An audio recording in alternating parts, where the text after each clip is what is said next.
Shock అయ్యారా? నేను Uppal ball చూడండి, దోసకాయ మటన్ వండుతున్నాను. మా ఇంటి స్పెషల్గా దోసకాయ మటన్ వండుతున్నా. చూడండి మటన్ అన్నట్లు దోసకాయ టమాటా వేసాను. 3 కిలోల మటన్ అన్నట్లు. చూడండి ఇక నేనే ఇంట్లో వండుతున్న, చిన్న పార్టీ ఉంది అన్నట్లు.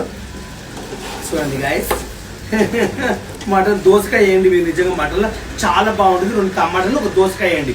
చాలా మంది ఏంటంటే దోసకాయ వేయమంటారు.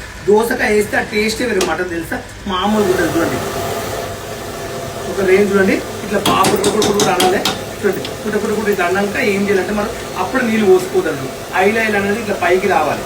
ఇగో ఇలా పైకి రాగానే ఏం చేయాలంటే మనము చూడండి గైస్, ఇట్లా పైకి రాగానే మనము మంచిగా బాగా కాబట్టి ఇదిగో మటన్ తొందరగా వేయడానికి ఇప్పుడు ఏం చేసుకోవాలి. ఇక వాటర్ పోస్తుంది గైస్, మొత్తం వాటర్ పోసేసిన ఇప్పుడు కలపాలన్నప్పుడు మొత్తము సరిపోలేదు కాబట్టి ఇప్పుడు ఏం